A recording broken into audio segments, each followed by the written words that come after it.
now we're jumping back into the Gospel of Matthew. So today, we're sort of turning the corner. We're back to our old friend Matthew and back into our series here. And we pick up the story 2 days before Jesus will be put to death on the cross. So we jump back into this scene and what's happening in this Gospel. We're in Matthew chapter 22. It's Wednesday, the final week of Jesus' life, and Friday he will be crucified. 48 hours from now, Jesus will die. And as we're going to see today, Jesus spends his last hours, his last days, talking about the importance of being defined by the King.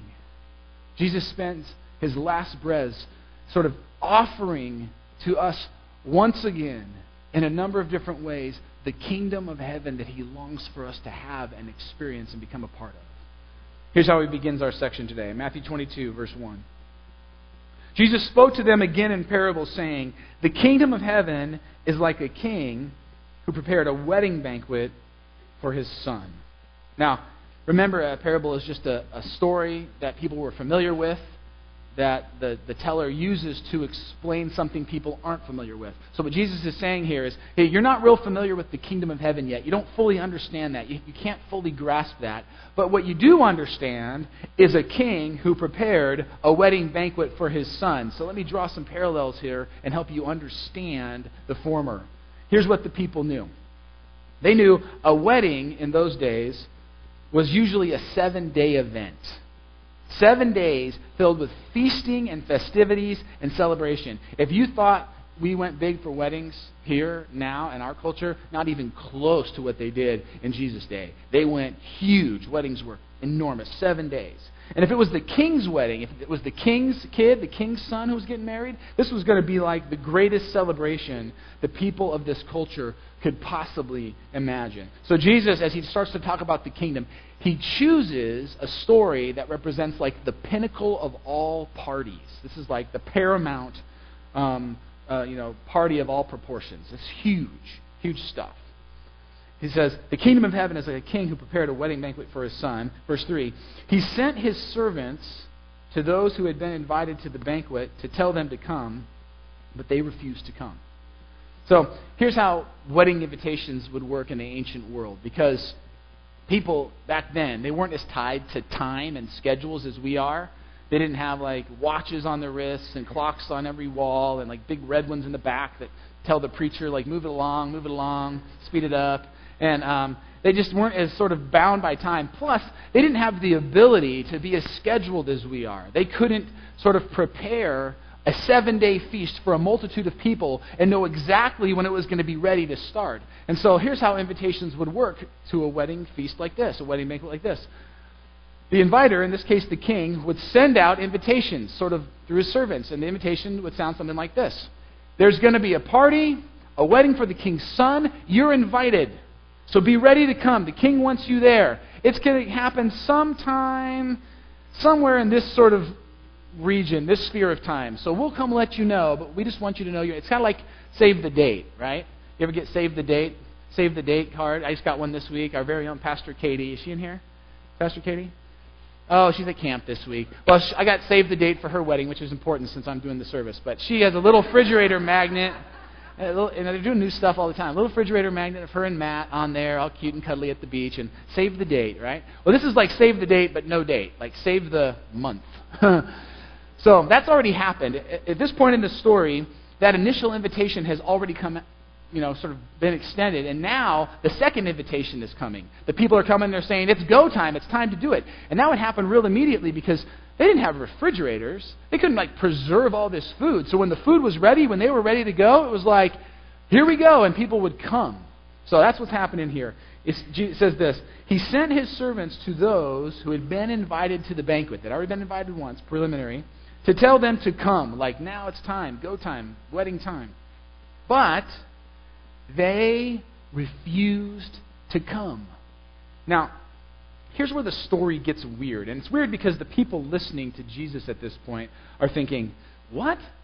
They refused to come? Are you serious? Are you kidding me? First of all, this was like the most desired invite in all the land. Everyone wanted to be invited to the king's son's wedding banquet. Second of all, if you were to sort of snub the king and spurn his honor and reject this invitation, that could be a big deal. I mean, you could get severely punished, maybe even put to death. Heads would roll if you insulted the king in this way. So if you got this invite, like everyone listening to the story knows, you're going to that wedding celebration. There's no question. Not these people, not the people in Jesus' story. They refused to come. So now the audience is thinking, what's the king going to do? Verse 4. Then he sent some more servants and said, "Tell those who have been invited that I have prepared my dinner. My oxen and fattened cattle have been butchered and everything is ready. Come to the wedding banquet." You see, in Jesus' story, the king he describes, he's not a bitter king. He isn't angry or enraged. This king is a kind, patient, persistent king. All he really wants is for the people to come to his son's celebration. He'll do anything he can. He'll persuade them and pursue them and persist with inviting them. He just wants them to show up. And so what's he do to try and entice them in? He describes the menu, right? I mean, man, my oxen and fattened cattle. By the way, he says my oxen, like the king's oxen were the best oxen in the land. Like this is like the prime stuff here.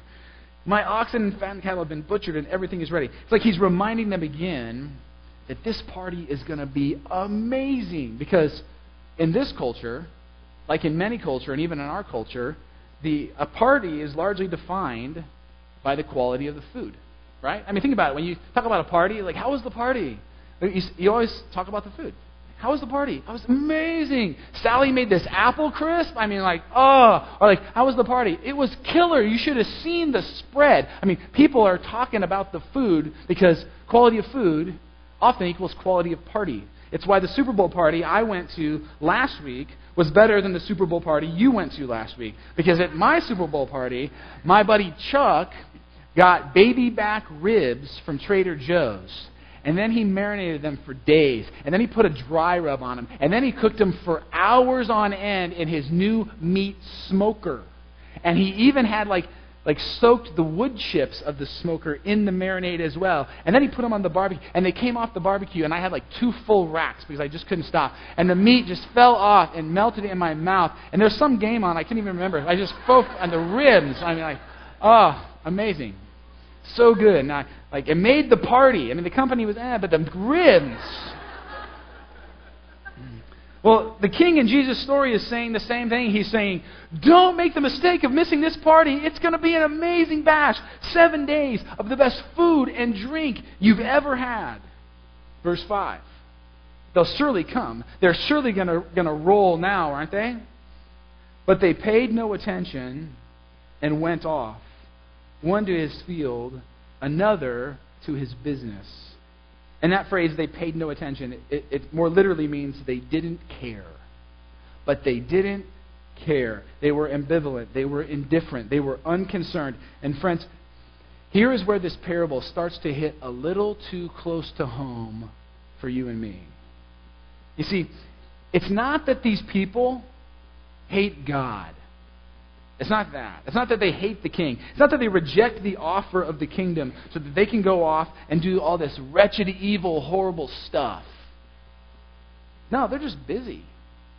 That's it. They just got a lot going on. They're just preoccupied. They're just focused on other things. The king isn't even last priority. It's just that he's not the first priority. And these other things these folks are focused on, they're good things. You know, their jobs, where they work, making a living, providing for their families. You know, I'm going to read a quote for you here I found in my study this week that I think really captures what Jesus is trying to communicate at this point in the parable. Sort of a challenge that I think you'll resonate with. It's a long quote, and I'm going to read the whole thing, but I think this is really at the heart of what Jesus is trying to say. It is very easy for a man to be so busy with the things of time that he forgets the things of eternity. To be so preoccupied with the things which are seen that he forgets the things which are unseen. To hear so insistently the claims of the world that he cannot hear the soft invitation of the voice of Christ. The tragedy of life is that it is so often the second bests which shut out the bests. That it is things which are good in themselves which shut out the things that are supreme. A man can be so busy making a living that he forgets to make a life. He can be so busy with the administration and the organization of life that he forgets life itself. Forgets life itself. You see, it's not just bad stuff that keeps us from the King, from the kingdom of God. The question for most people is not, will you choose Jesus or evil? The question for most people is simply, will you choose Jesus? Period. But they paid no attention. They did not care. They were preoccupied with other stuff. They were busy with other things and went off, one to his field, another to his business. Verse 6. The rest seized his servants, mistreated them, and killed them. The king was enraged. He sent his army and destroyed those murderers and burned their city. Now, I got to mention at this point here that Jesus is telling this story on a number of levels. He's talking to sort of us in general, but he's also speaking to a very specific group in a very specific situation and context. He's talking to the Jewish religious leaders here, and he's constantly doing this sort of multi-level communication thing. Next, or in a few months in Matthew chapter 24, it's the Olivet Discourse. We're going to find that Jesus is going to be able to speak at the same time to some very specific kind of cultural realities that are happening in history and in the very near future. At the same time, he's going to be talking about sort of some eschatological, sort of big picture, end of the world realities, and he does both at the same time. He does a similar thing here. He's speaking about a very specific situation. He's also speaking in general to sort of all of us who will follow Christ for all time. So he's speaking specifically in this story to the Jews, the Jewish people, the Jewish religious leaders. Some of them have been ambivalent to God. Some of them have been outright hostile to God and have rejected and murdered his servants, the prophets, Isaiah, Jeremiah, John the Baptist, who was beheaded. And now Jesus says, because of what you've done, God will send his army, and the actual word there is, God will send troops to destroy and burn your city. And friends, that is exactly what happens. If Jesus says it, you can count on it. If Jesus says it, you can take it to the bank. Because less than 40 years from when Jesus tells this story, Titus Vespasian, the sort of famous Roman general, he marches on Jerusalem. He murders well over 1 million Jews, throws them over the wall. He burns to the ground the entire city and the entire temple. That all happens in 70 A.D. In fact, the historian Josephus records this event for us, kind of a historian of the time, writes about this event, this tragedy, and he says the only part of the city to remain standing was the wall that enclosed the temple courts on the west. And that's why today, if you go to Jerusalem, you can still go and see that one wall that is standing from the temple. It's called the Western Wall, or sometimes called the Wailing Wall. This is the place where the Jews go to wail and lament and mourn the fact that their temple was destroyed way back in 70 A.D. Events that Jesus talked about 30, right? 33. He says, this is coming because you have rejected the king. The king was enraged, Jesus says. He sent his army and destroyed those murderers and burned their city. Verse 8, then he said to his servants, the wedding banquet is ready, but those I invited did not deserve to come. So go to the street corners and invite to the banquet anyone you find. So the servants went out into the streets and gathered all the people they could find, the bad as well as the good, and the wedding hall was filled with guests. Now, this is the most fun part of the passage because this is the part of the story where I get to talk about who the banquet is for, who the kingdom of heaven is actually available to. And there's a real technical term Jesus uses in verse 9. He says, go to the street corners and invite to the banquet. Go to the street corners and invite to the banquet.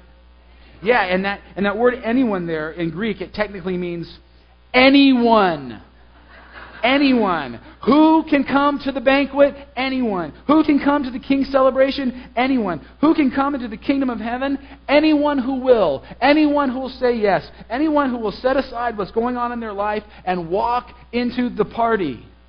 And just to drive that point home, that like literally anyone's invited, Jesus says stuff that's pretty provocative in this little paragraph. He says, go to the street corners. Now, I know there's like a 2,000-year like culture gap between then and now, but some things just never change. Friends, what sort of like quality of individuals and sort of like are they high quality? Are they well-meaning, good-standing citizens hang out on street corners? Like when you think about people who are hanging out on street corners, are you thinking about like really great people or sort of like thuggish people? Right? Some things never change, friends. The people hanging out on the street corners are not good people. And Jesus says, you can invite them anyway. Go get those people, even those people, anyone. When I say anyone, I mean anyone. When I was a high school kid, I used to have and you had it too, like curfew debate with my parents. And it was like, they were always trying to push it like earlier, and I was always trying to push it later, and we were in like this little sort of chess game to try and get it later. And my mom had this phrase, and she would like checkmate me with it every single time. I hated this phrase. Every time the curfew debate came up, she would always say, nothing good happens after midnight. I heard that something. Nothing good happens after midnight. But Mom, I just want to stay out until 12:30. Nothing good happens after midnight. That'll be a half an hour of nothing good. Like, it's just like, no. And now that I'm a father of like 3 kids and 2 daughters, nothing good happens after midnight. I'm loving that. But nothing good happens on street corners, friends. Nothing good is when you're hanging out on the street corner. And Jesus says, even the folks hanging out on the street corner, from the very good people, like the high-standing folks in society, to the lowest of the low, invite all of them. Anyone can come. Maybe the point there. I think we have. All right. Verse 11. But when the king came in to see the guests, he noticed a man there who was not wearing wedding clothes. He asked, how did you get in here without wedding clothes, friend? The man was speechless. Then the king told the attendants, tie him hand and foot and throw him outside into the darkness, where there will be weeping and gnashing of teeth, for many are invited, but few are chosen. What just happened to our story? It's like this story just keeps getting worse, not better. Like, this is such a great story. Anyone can come. Like, everyone's invited. I'm going to tell my friends. And then, like, people are getting cast out into outer darkness for not having the right clothes on. What's going on here? All right.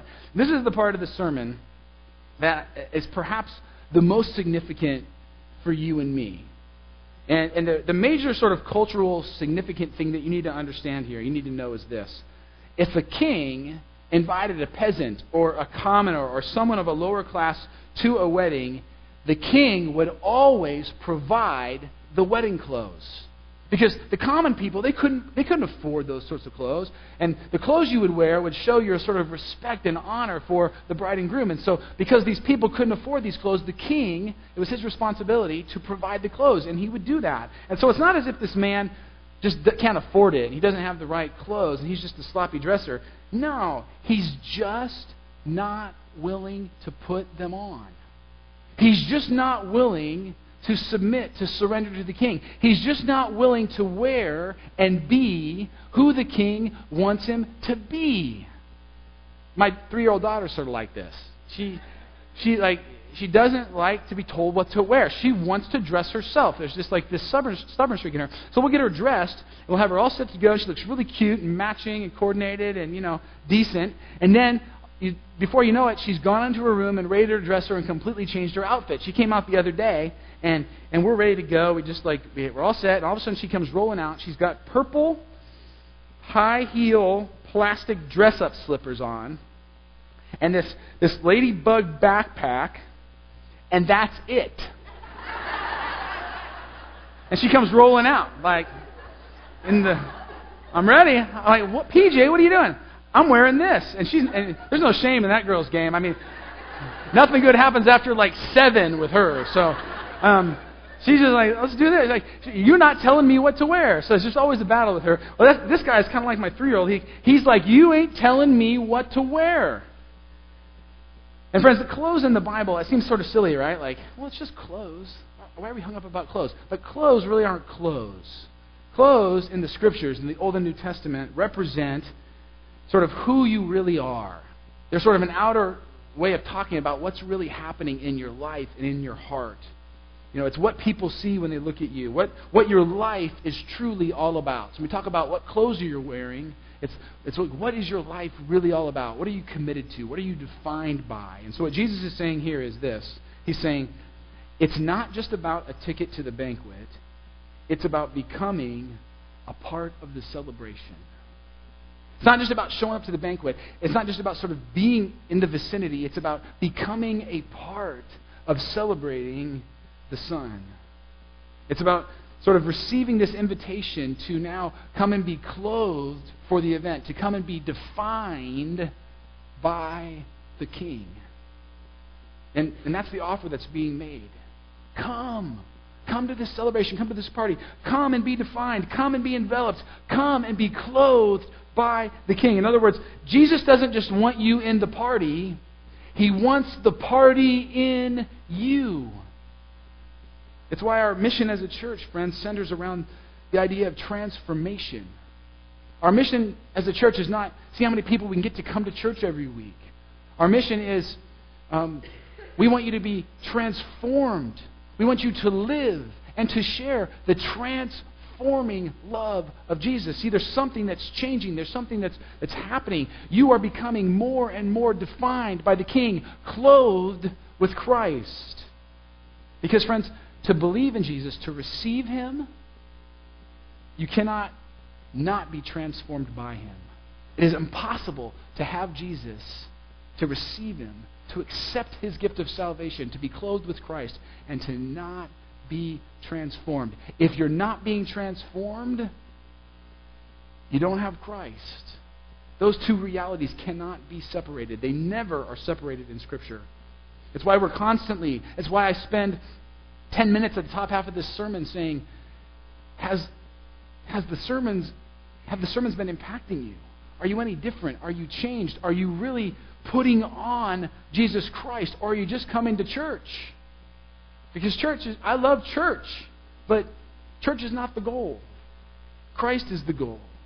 The goal is giving yourself to Jesus. The goal is clothing yourself with Him. The goal is wrapping yourself in the righteousness of Christ and saying, God, I am tired of playing religion and I'm ready to give my life to You. You see, there's a great quote by C.S. Lewis in his book, The Great Divorce. If you want a great read about sort of heaven and the afterlife and how it intersects with our life here on earth, read the book, The Great Divorce by Lewis. In that book, he says this, phenomenal stuff. He says, there are only two kinds of people in the end. Those who say to God, Thy will be done, and those to whom God says in the end, Thy will be done. See, those who say, Lord, You come, You define me, You clothe me, and those who say, no, Lord, I don't want You to clothe me. I don't want You to define me. I'll define myself. And friends, here's the truth, and here's what we see in this passage. If you want to say to God, I'll do it my way, I'll wear my own clothes, I'll not be defined by You, I'll be defined by me, God will ultimately say to you, fine, Thy will be done. Have it Your way. But here's the deal, friends. He wants something more for you. He offers something more for you. He says, hey, at any point you can receive the invitation and come to the banquet and be clothed with the wedding garments, to be clothed with Christ. If you're tired of living life your way, if you're tired of being defined by yourself, if you don't want to be left to your own devices, and trust me, friends, you don't want to be left to your own devices. He says, come, be clothed with the wedding garments of the King. Come, be clothed with Christ. Have Your way, Lord. May my life and eternity be forever defined by You. That is salvation. Talk about salvation, or Christians talk about, what does it mean to get saved? To get saved means to invite Jesus in and let Him be Lord of your life. And change you. Change your life now and forever. Change your life from this point forward into all eternity. To say, I no longer want people, when they look at me, to see me. I want them to see Jesus. And then someday, when I stand before the throne of God and He looks at me, He won't see my sin. He won't see my stuff. He won't see a life that was defined by me. He'll see the robe of Jesus Christ and the righteousness of Jesus Christ around me. That is a process that doesn't just happen when you die. It's a process that begins now. It's available to you now. Transformation, the robe of righteousness, God says, you can have it now. Just come to the party. Here are your wedding clothes. Come celebrate my Son.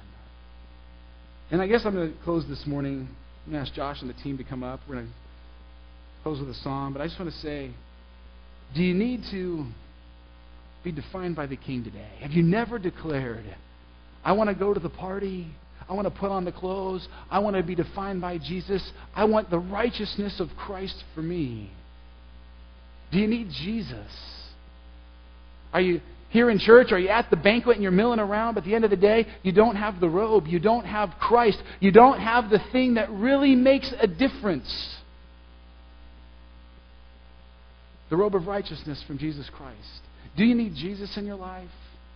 Have you never said, have you never declared, I'm His? I'm His. I give my life to Him. I want to be defined by Him. He is my Lord and Savior. If you've never done that, we're going to give you a chance to do that this morning.